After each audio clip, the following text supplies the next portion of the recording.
Assalamualaikum warahmatullahi wabarakatuh. Salam sehat, salam sejahtera, dan selalu dilancarkan rizkinya. Selamat datang di channel YouTube Tole Cahaya Teknik. Dalam kesempatan kali ini saya membagikan video kelanjutan dari yang kemarin. Yang kemarin itu roda gilanya, kalau yang ini tuh pulinya. Tapi sebelum itu saya tekan like, share, dan subscribe-nya agar channel ini semakin berkembang dan bisa mengupload video-video yang mungkin sangat bermanfaat bagi kita semua. Dalam kelanjutan videonya, sebenarnya itu prosesnya sama yang kemarin. Kalau yang kemarin itu roda gilanya, kalau yang ini itu pulinya. Diameternya sama, tebalnya sama, ukurannya juga sama, serongannya pun juga sama. Yang membedakannya adalah yang kemarin itu yang kemarin itu roda gila, kalau yang ini tuh pulinya. Apa sih perbedaannya? Perbedaannya itu kalau untuk roda gila ya polos gitu aja. Tapi kalau untuk puli itu ada jalur untuk fan belt.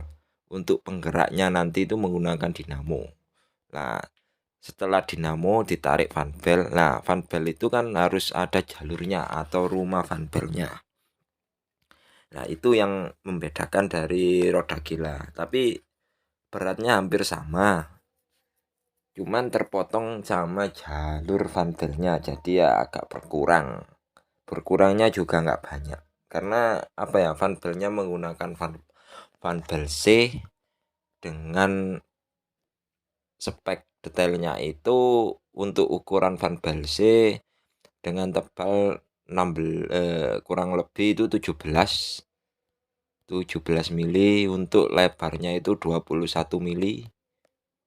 Nah, untuk tingkat apa ya, kekerucutannya atau kelancipannya itu hampir 30 derajat. Nah, itu untuk jalur fan beltnya. Speknya kurang lebih seperti itu.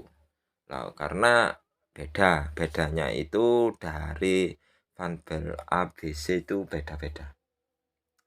Kalau untuk A itu ya lebih kecil, kalau untuk B ya sedang, kalau untuk C itu lebih besar.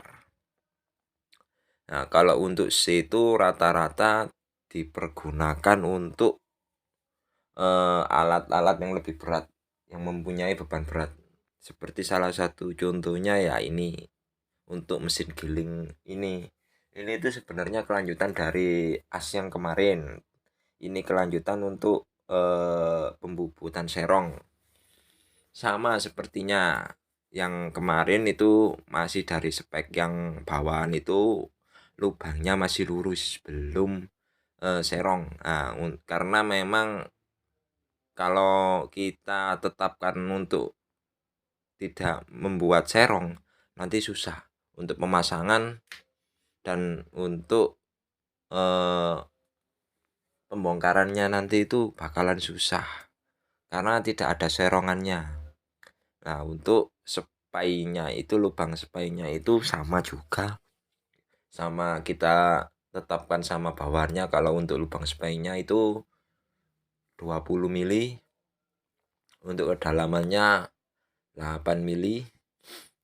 Nah, kurang lebih seperti itu. Panjangnya ya 13 kalau untuk tebal dari mengikuti tebal dari roda gila sama pulinya itu sama 13. Jadi ya nanti kalau bisa ya nggak sampai 13 juga nggak apa-apa kalau untuk lubang spainya di as. Kalau untuk di roda gilanya itu ya full. Nah, mungkin sedikit pengetahuan yang bisa saya berikan. Nah, untuk kelanjutan dalam videonya nanti ada proses pemasangan laker di mesin giling yang as patah, kelanjutan dari yang ini. Cuman ini itu pemasangannya itu ya agak-agak susah karena memang tidak menggunakan adaptor untuk klakernya. Kalau kita rubah menggunakan adaptor itu bakalan ngerubah untuk pangkonnya juga, ngerubah klakernya juga, nanti susah. Karena sudah dari perjanjian awal kalau klakernya atau bearingnya itu tidak dirubah, mengikuti spek lama saja. Konsumennya seperti itu sudah perjanjian dari awal. Kalau untuk roda gila, puli sama itunya dibikin spek dari kita nggak apa-apa. Kalau untuk ukuran serong sama anunya itu juga nggak apa-apa. Tapi kalau untuk lakernya mintanya itu tetap dari bawahan mesinnya, karena ya nggak tahu lah, kalau menurut saya itu lebih susah. Kalau kita menggunakan alat berat, salah satu alat berat seperti ini, seperti mesin giling ini, kalau kita menggunakan laker atau bearing tanpa adaptor itu susah. Susahnya itu ya pasti susah lah. Untuk pemasangan maupun pembongkarannya itu susah. Kalau kita menggunakan adaptor itu adalah adaptor shock drat yang berserong. Nah, untuk itu lebih mudah untuk pemasangannya. Kalau untuk pemasangannya apa ya, laker yang polos ini itu sama seperti laker-laker yang meskipun ukurannya kecil itu sama. Kalau untuk laker yang beradaptor itu beda lagi. Bedanya kalau kita memasang laker sama beradaptor itu beda.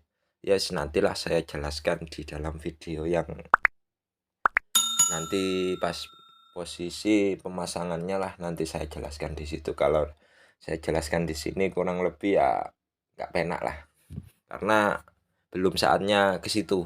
Nah, mungkin sedikit dari apa ya, pembelajaran dari kata-kata yang mungkin tidak enak, karena memang nggak bisa bicara banyak. Susah untuk ngejelasinnya, itu susah karena apa ya, beda kalau kita terjun langsung sama penjelasan seperti ini tuh beda, sangat-sangat beda. Karena ya wis susah lah ya, mungkin cukup sampai di sini dulu penjelasan dan pengetahuannya. Kurang lebihnya saya mohon maaf, dan untuk teman-teman yang ingin request juga nggak apa-apa, silakan. Kalau mau request apa gitu nanti saya sepilkan untuk videonya, saya buatkan. Yang penting tentang teknik. Nah, pas kalau itu pas bisa ya saya kasih sepilan uploadan videonya, tapi kalau pas saya nggak bisa ya saya mohon maaf, karena saya di sini masih belajar juga, belajar dalam segala hal. Untuk itu banyak-banyak minta maaf dan terima kasih untuk yang sudah subscribe. Sekian dulu dari video saya, kurang lebihnya saya mohon maaf. Assalamualaikum warahmatullahi wabarakatuh.